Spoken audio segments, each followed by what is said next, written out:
In this video, I'm going to be showing you how to open up Gimp. We can just click the little icon right down here, and if you don't already have it, we'll wait for it to load.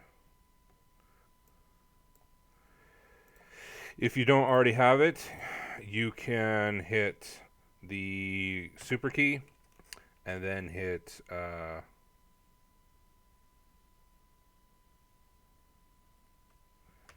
Gimp and then add it to favorites. Or you can crack open your terminal with Control-Alt-T, run Gimp, and it opens it up. Or you can hit Alt-F2, type in Gimp, opens it up. Easy peasy lemon squeezy. And those are your different ways to open Gimp.